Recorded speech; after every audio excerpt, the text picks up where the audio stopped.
السلام علیکم دوستو، امید ہے خیریت سے ہوں گے۔ آپ نے ہندوستانی فلم شعلے تو دیکھی ہوگی۔ اس میں ایک بدماش جس کا نام گبر ہوتا ہے، وہ آس پاس کے گاؤں میں لوٹ مار کرتا ہے۔ ایک بار وہ اپنے کارندے لوٹ مار کرنے کے لیے بھیجتا ہے تو وہاں انہیں دو ہیرو ملتے ہیں، امیتابھ بچن اور دھرمیندرا، اور وہ ان کی پٹائی کر کے انہیں واپس بھیج دیتے ہیں۔ جب وہ بدماش گبر کے پاس واپس پہنچتے ہیں تو وہ ان سے پوچھتا ہے، ارے او سانبا، کتنے آدمی تھے؟ آگے سے سانبا اسے جواب دیتا ہے، سردار 2 آدمی تھے۔ اس پر گبر کو بہت غصہ آتا ہے اور وہ اپنے ہی ساتھیوں پر گولیوں کی بوچھاڑ کر دیتا ہے۔ یہ کہانی میں آپ کو کیوں سنا رہا ہوں؟ اس کا مقصد یہ ہے کہ کبھی کبھار میں بھی حیران ہوتا ہوں کہ یار پاکستان میں 75 سال سے بدماشیہ کی حکمرانی ہے، جس میں سیاستدان ہے، فوج ہے، بیوروکریسی ہے، جج ہیں، بزنس مین ہیں، تاجر ہیں۔ تو میں حیران ہوتا ہوں کہ یار یہ کتنے آدمی ہیں، کتنے لوگ ہیں یہ جنہوں نے 24 کروڑ عوام کو ناکوں چنے چبائے ہوئے ہیں۔ تو میں آپ کو گنواتا ہوں کہ کتنے آدمی ہیں۔ آپ سب سے پہلے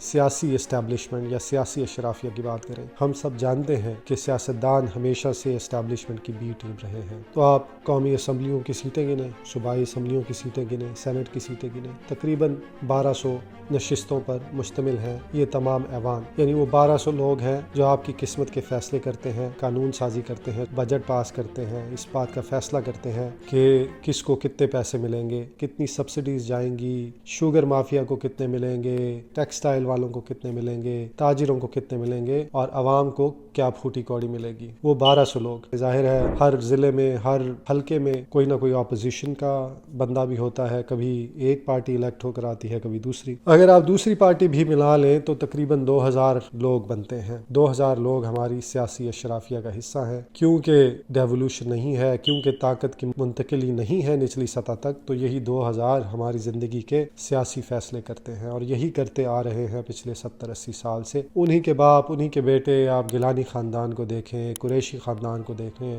زرداری خاندان کو دیکھ لیں، آپ شریف خاندان کو دیکھ لیں۔ 2000 لوگ ہیں جو ہمارے سیاسی مستقبل کے فیصلے کر رہے ہیں۔ اب آپ عسکری اسٹیبلشمنٹ کی طرف آئیں، یعنی فوجی اسٹیبلشمنٹ کی طرف۔ اس میں آپ جنرل گنے، لیفٹیننٹ جنرل گنے، اس میں آپ میجر جنرل گنے، اس میں آپ بریگیڈیئر بھی گنے، حالانکہ بریگیڈیئر کو کوئی پوچھتا بھی نہیں ہے، آپ انٹیلیجنس کے ڈی جی بھی گنے۔ سب کچھ ملا کے یہ تقریباً 1200 افراد بنتے ہیں، یعنی 1200 لوگ ہیں ہماری عسکری اسٹیبلشمنٹ کا حصہ، جو جب چاہیں مارشل لا لگا دیں، جب چاہیں قانون توڑ دیں، جب چاہیں قانون ساز اداروں کو بند کر دیں، جب چاہیں لوگ اغوا کر لیں، جب چاہیں انہیں پروڈیوس کر لیں، جو چاہیں کریں۔ صرف 1200 لوگ ہیں جو کہ پورا پاکستان چلا رہے ہیں۔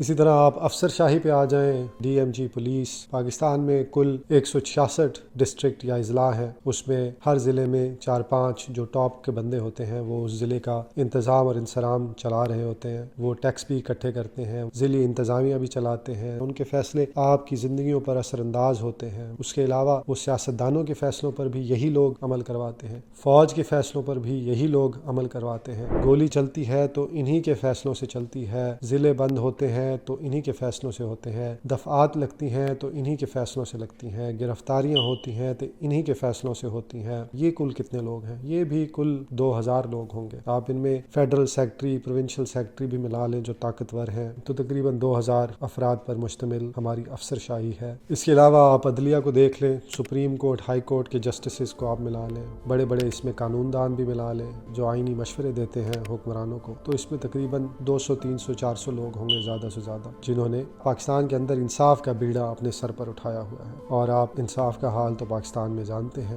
جنہوں نے انصاف دینا ہے وہی اس بات کا ٹھیکہ اٹھا کے رکھے ہوئے ہیں کہ ہم نے کس طرح انصاف نہیں دینا۔ وہ طرح طرح کی چہمگوئیاں ڈھونڈتے ہیں، بہانے ڈھونڈتے ہیں، انگریزی زبان میں یہ بہانہ وہ بہانہ، 15ویں صدی سے کوئی قانونی نقطہ اٹھا کر لائیں گے، گریک ٹائم سے، رومن قانون سے، کینن سے کوئی نقطہ اٹھا کر لائیں گے، یہ یقینی بنانے کے لیے کہ کس طرح انصاف نہ دیا جائے۔ یہ کتنے لوگ ہیں؟ 300-400 لوگ ہیں۔ آخر میں آپ صحافی بھی ان میں شامل کر لیں، جو گھنٹہ 8 سے 9، 8 سے 10 آپ کو لیکچر دیتے ہیں، جن کی زبانیں چلنا بند نہیں ہوتی، لیکن ہمیں معلوم ہے کہ وہ کس کی ڈائریکشن پہ چلتی ہیں، کہ ان کے پیچھے کس کا ہاتھ ہے، وہ کس کی کٹھ پتلیاں ہیں۔ پاکستان میں 40-50 صحافی ہوں گے جو مشہور ہوں گے، آپ کر لیں 500 صحافی، اس میں آپ میڈیا کے مالکان بھی شامل کر لیں، جو سارے کے سارے تاجر ہیں، ملوں کے مالکان ہیں، انڈسٹریلسٹ ہیں، بہت رسوخ والے لوگ لوگ ہیں. 500 لوگ آپ کا میڈیا چلاتے ہیں. یہ وہ لوگ ہیں جو فیصلہ کرتے ہیں کہ آپ کیا سنیں گے, آپ کیا نہیں سنیں گے. ان کی ذمہ داری تو یہ ہے کہ یہ آپ کو سچ بتائیں, مگر انہوں نے جو ذمہ داری اٹھائی ہوئی ہے وہ یہ ہے کہ کس طرح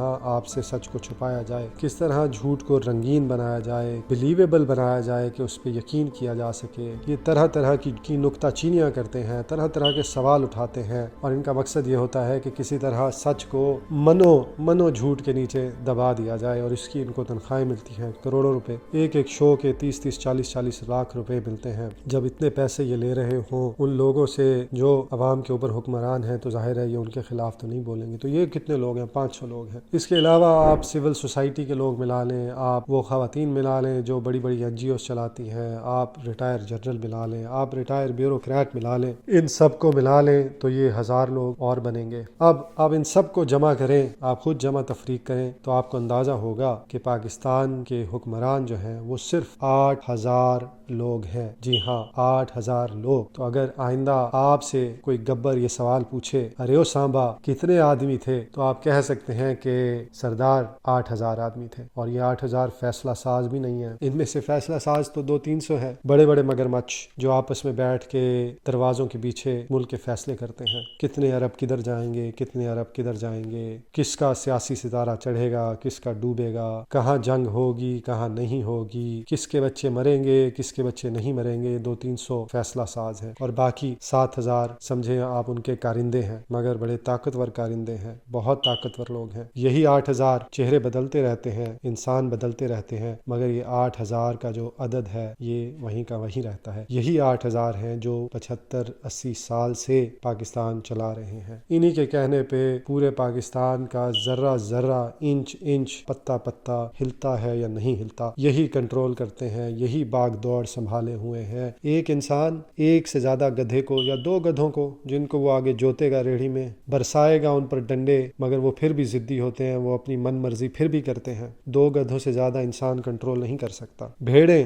جو کہ ایسا جانور مانا جاتا ہے کہ جو ہمیشہ انسان کی من مرضی سے چلتا ہے, مگر ایک گدڑیا کبھی آپ دیکھیں وہ 50-100 سے زیادہ بھیڑوں کو کنٹرول نہیں کر سکتا.